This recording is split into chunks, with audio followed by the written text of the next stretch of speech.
The most common complaint about Naruto's ending is that he didn't earn it. He wanted to be Hokage from the first episode, and by the last episode, he is Hokage. He wanted Sasuke back, and Sasuke comes back. He wanted to be acknowledged, and the whole village loves him. Critics say this is too neat, that the ending is wish fulfillment, that the hard edges of the story got sanded down. They are right that the ending is wish fulfillment. They are wrong that this is a flaw. Naruto is a story about a child who was given nothing and decided the world owed him something, and then spent 700 episodes making that true by sheer refusal to stop. The wish gets fulfilled because the wish is the point. I want to be precise about what I mean. I'm not saying Naruto is a perfect story. The filler is real. The war arc drags. There are structural problems in the final act that are legitimate criticisms. But the emotional logic of the ending, Naruto becoming Hokage, being loved, winning, is correct. It is what the story earned. And understanding why requires going back to the first episode and looking at what Naruto actually is. In the first episode of Naruto, a child is drawing on the faces of the Hokage monuments. He is not doing it out of disrespect. He is doing it because he wants to be up there. He cannot be in a classroom without being a disruption, so he is disrupting the most official thing he can find. He has no parents. He has no friends. He has a monster sealed inside him that the village holds him responsible for. He announces to everyone within earshot that he is going to be Hokage. Not as a realistic plan. As a declaration that he exists, that he intends to matter, that no one is going to get to decide his ceiling for him. This is not a happy child.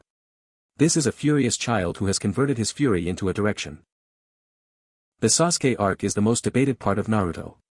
People argue about whether Sasuke's choices make sense, whether the redemption is earned, whether Naruto's loyalty is realistic.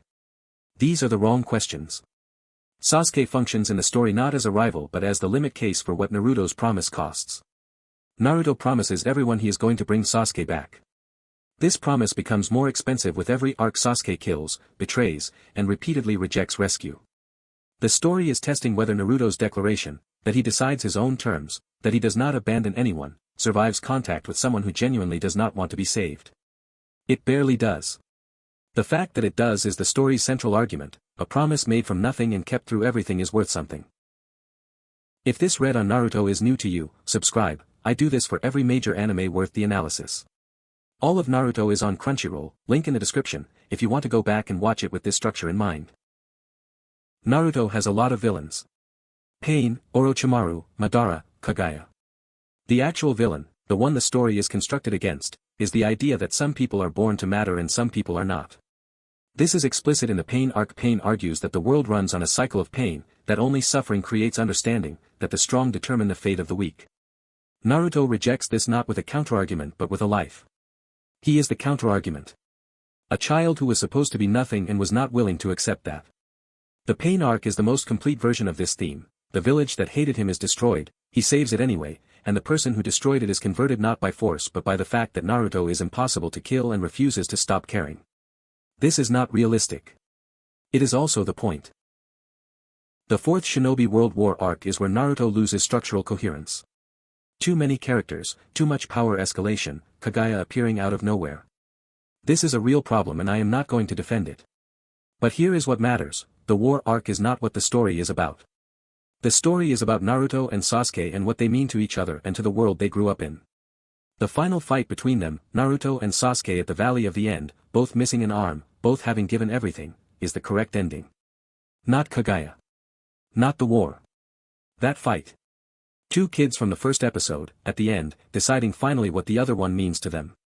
Everything after that is resolution, not climax. Naruto becomes Hokage.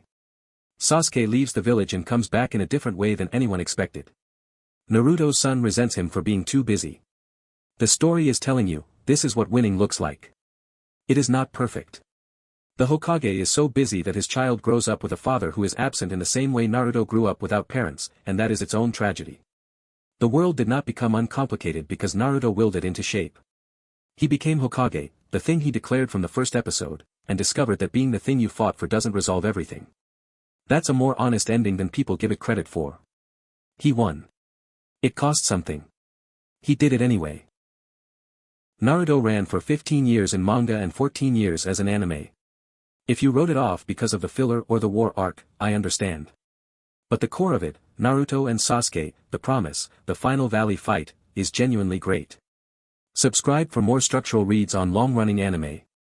I have Hunter x Hunter up next, which is doing something related, a protagonist whose ending is not what you think the story is about.